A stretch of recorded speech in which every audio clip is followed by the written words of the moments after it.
from just about any cradle of civilization that had theatrical performances. You also had costuming. And this really at the heart is the historical origins of cosplay. Cosplay has a lot of roots within the theatrical communities, but we'll get into this a bit more, but since about 1940s, we've started really diversifying as its own unique thing. In terms of pre-convention cosplay, we need to talk about Victorian England. And when you talk about fandoms, ongoing stories with well-developed characters that are established and people get really passionate about, we need to start talking about Sherlock Holmes. Sherlock Holmes, if you really want to get into it, and some people will debate this with me, but that probably really was the first big fandom, and people used to have Victorian costume parties, and people used to dress up as their favorite detective from Baker Street. And that kind of, it is cosplay, and that's a lot of the root of it, but a lot of people didn't think about it because we really look at cosplay and we say, well, cosplay is linked to conventions nowadays. And certainly when we talk about Worldcon in 1939, this is what we really talk to as the start of what everyone calls cosplay. Forrest J. Ackerman is the name you'll find if you do a lot of searching around. And he cosplayed a science fiction character from a book series that I can't even find the name of when I look around most of the time. But he dressed up as a character and everyone was looking around and said, wow, that's really cool, that's awesome. And further Worldcons, which was really science fiction and fantasy conventions, from that point on, they started doing more superhero cosplay. You'd see like the iconic Superman cosplay. And if you find the old photos, you'll actually see people like wearing like the iconic S, but they'll have like right in the corner, Superman. Because this is like way back in the days before the internet, if we could even fathom such a thing in this day and age. And, you know, it was a way to get word out about these fandoms. Then talking about the actual word of cosplay. Nobuyuki Takahashi in 1984 attended a Worldcon and he wrote an article for a Japanese newspaper. And he created the actual word cosplay to describe all the cosplay he did. Because he was completely blown away by all of this. And he wanted to really take it back to Japan with him. And then the Japanese looked at it, they really blew it up to this big thing. And prior to that in America, you had like Star Trek conventions. And we're talking early 80s. So Star Wars was really getting off its feet. Return of the Jedi was 1983, just to kind of give a good understanding of what time frame we're talking about. So it was like Star Trek, Star Wars was really starting to get in there, other sci-fi was getting popular. Yep, in the 80s. The original Worldcon in 1939 was New York. 1984 was California. Yep. And so what happened was the Japanese took a hold of it, and then the Americans looked at the Japanese, saw how like they really diversified and let it, like really blew it up as this huge thing, and then took the word cosplay, and then we ran with it and we expanded, we got bigger and bigger up to what we're seeing today. And I mean, even right now in Bangor, Maine, which I grew up in the 90s, and I'm thinking about, you know, wow, could we ever have something like a comic book convention and people running around in like comic book characters, video game characters in the 90s? I'd be like, no, I wouldn't imagine it. No. But I mean, look around. We actually have a convention right in Bangor, and that's spectacular. Jenna and I were counting conventions, and do you remember how many conventions there are in just New England these days? Oh God, no. So just New England conventions, I can think of at least 15, and that's just between Maine and New Hampshire and Massachusetts. I think if you count Vermont and Connecticut, what is New England? Okay, and Rhode Island. Oh gosh. Rhode Island has at least 5. And this is just anime, sci-fi, fantasy, video games, Japanese culture. And comic books. I would say we probably have about 50 plus conventions all throughout the New England areas. Maine alone has, give or take, at any given year, between 5 and 10 conventions all throughout the state, and that's from that's including university-run conventions where you may have 25 to 50 people at, to large-scale conventions like PortCon or here, like that are somewhere of 2,000 plus people.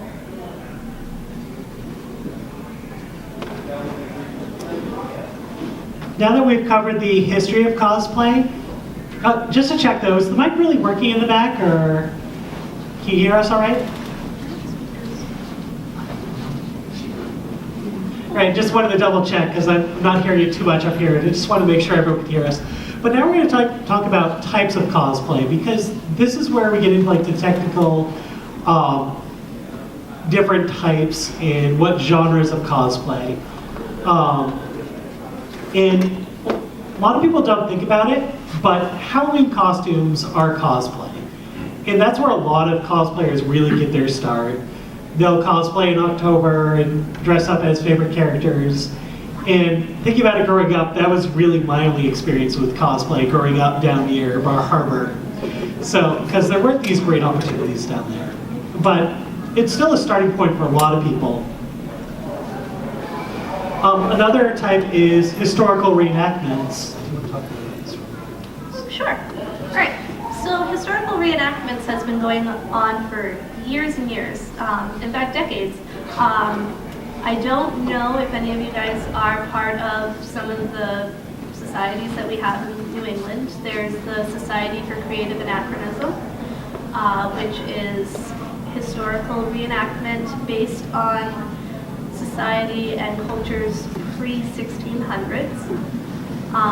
There is the steampunk movement, which a lot of people have heard of, at least. There's been TV shows dedicated to it, where it focuses mostly on time travel and sci-fi aspects of putting time travel and sci-fi aspects into a Victorian setting.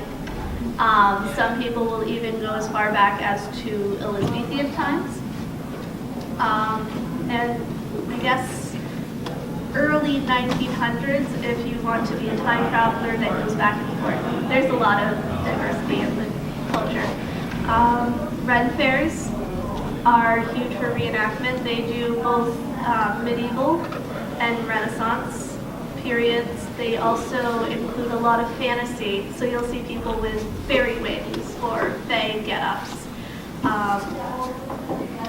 Other types. Oh yeah, Civil War reenactments, where people will set up military camps and they'll act out the wars.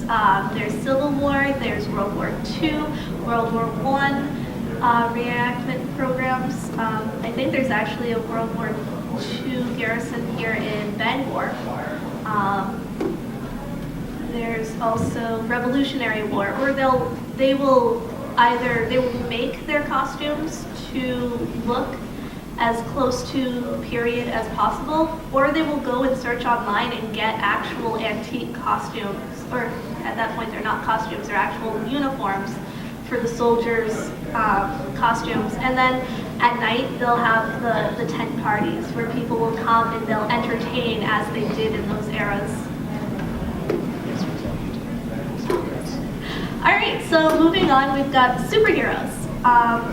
It's kind of self-explanatory. A lot of spandex, a lot of latex, a lot of capes. But a lot of times you'll see people dressing up as superheroes.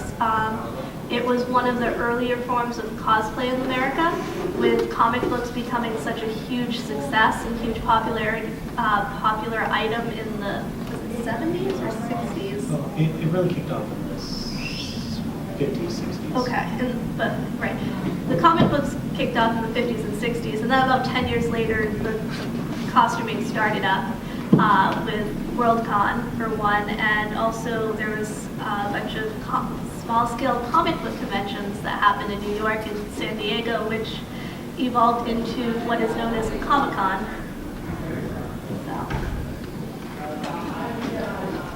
The next type of cosplay we're going to talk about is anime cosplay, which, when you're talking about anime, you're talking about Japanese animation, if anyone is unfamiliar with the term. And in America, you first started seeing anime conventions in the early 90s, primarily on the West Coast. This has grown quite a bit. In the past 15 years, it's spread throughout the entirety of the US. Certainly, if you want to talk about New England has several anime conventions, including one of the largest ones in America, which is Anime Boston, which I think they had over 30,000 people this year. So we're talking about a lot of people, a lot of anime cosplay. But that's just people looking at anime characters and being like, oh, I'm going to dress up like that. And there's a lot of variation. Armor, more superhero things with latex, more kind of normal clothing, school uniforms, just a whole variety. Sure. So the next type would be Western animation, because the difference between anime and Western animation is mostly anime pertains to any of the Asian culture animation, Chinese, mostly Japanese anime. But Western animation is more American and French, and what was the other one that I just posted? French. German. Well, any European country would be considered Western animation. And that just goes along with a lot of what we've talked about with some of the things like anime and Western animation. You see a character in a video game, you're like, I want to cosplay that.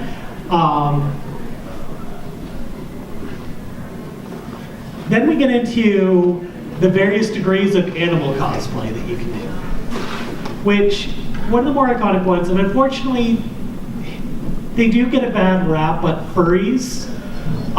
What I'll say about furries is some of the best crafters and nicest people I know are furries.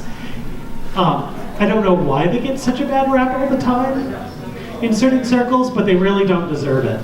But when you're talking about a furry, you're talking about a full fursuit. You're talking about fur head to tail, and there are a lot of people who also do demi-furs, which they might just do the head and the paws because they don't want to die in the summer. That's a very serious issue with a lot of them. I've seen a lot of furries who are very unique in their crafting, where they'll put like ventilation panels in their things and install fans and have like straws that extend from backpacks so they can drink water all day. They're really inventive, and their suits take forever to make, and they're extremely expensive, but I've rarely seen a fur suit that looks bad at all. They do a terrific job.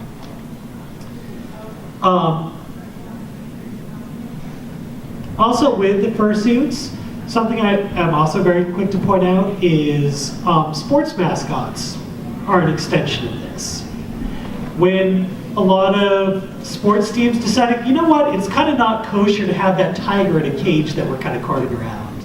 And animal rights activist groups are like, yeah, you need to stop that. And they're like, well, what can we do? And they settled for fursuits as well. So we see that in a lot of athletic communities. And we don't necessarily associate that with cosplay, but it really is just another aspect of it.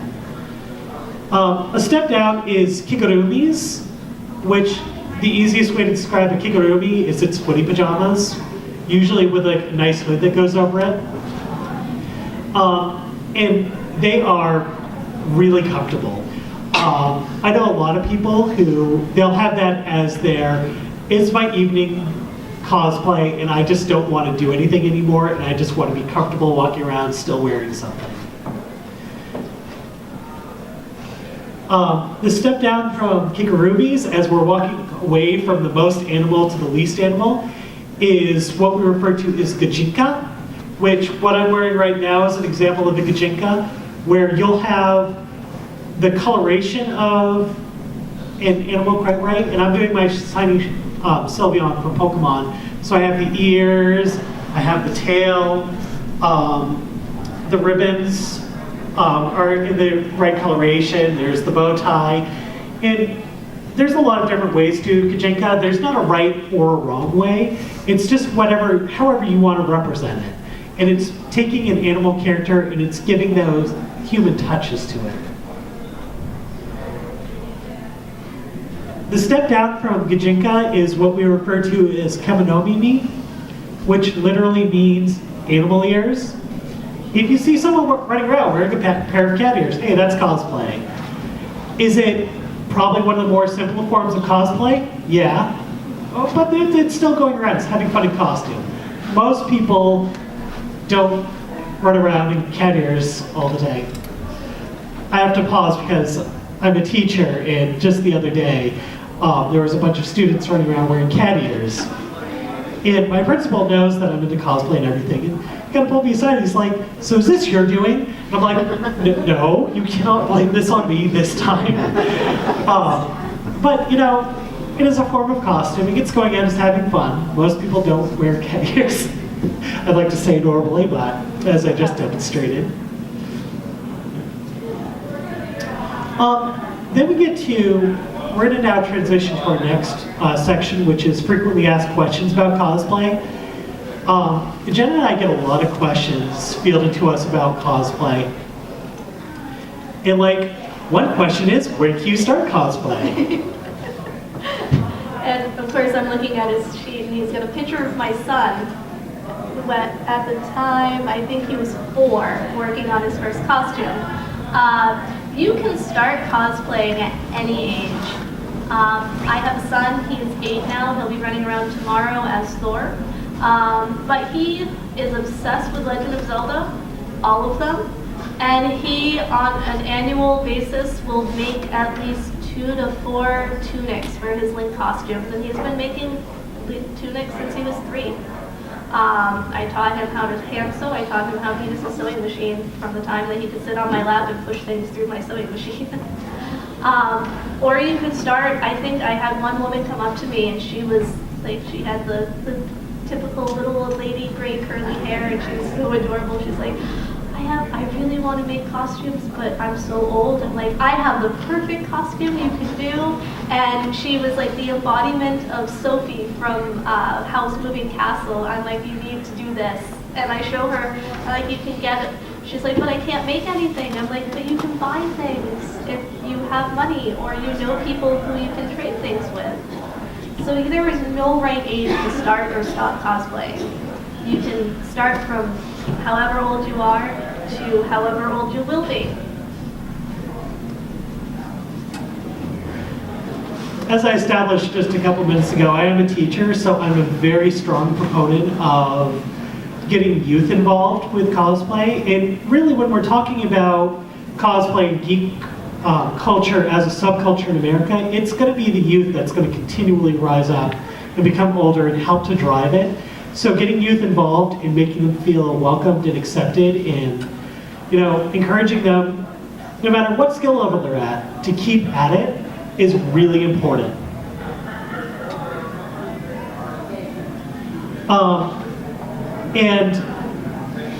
Another thing we keep hearing is the comment that Jenna made about being too old or too young, too fat or skinny, too tall or short, or being different from what the character looks like, or not having the same skin tone as the character.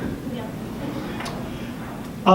What I'll say about that is that if anyone is going around saying those things to people, they will get an earful from me if I hear anyone telling them that, because that is something I will just not tolerate. And honestly, no one should. Anyone can cosplay anything. It doesn't matter.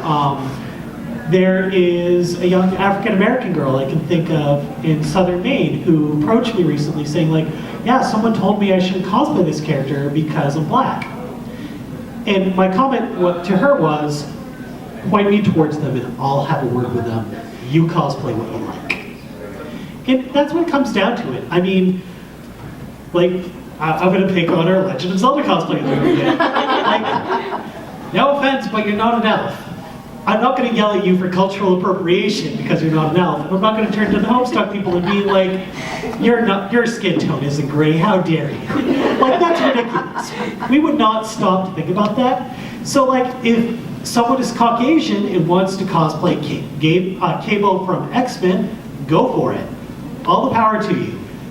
You're not wrong for doing that. And if someone tells you you're wrong, seriously, if you're at a convention, let a staff person know, because they will handle it. And they will make sure that people understand that that sort of attitude is not welcome. Everyone should cosplay what they want and be encouraged to do so. But I get this question all the time. Are you serious? Yeah. Okay. Someone says, I want to cosplay, but should I? And I just look there and I'm like, yes. I think my main question would be, how lazy are you? Are you going to have time to prep your cosplay? Are you going to have time to put it on? If yes, then yeah, cosplay. Or I think the more practical version of this is, I'm going to this convention and I'm working for a vendor. Should I cosplay? Do they have any rules against you cosplaying in booth? Do they have a uniform for you to wear? No? Then yes, cosplay.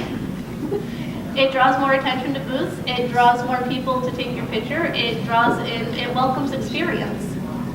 And you know, along with that, a lot of people are like, but I'm not a crafter myself. Should I really go do cosplay because I didn't make it? And I'll be the first one to be like, I haven't bought all my cosplays. So fun. What? You haven't made.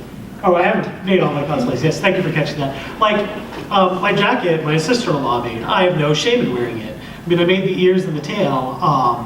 But you know, everyone has their own skills and strengths. And if you can't sew, or you work a busy job, and you don't have the time to sew, yeah, buy your cosplays.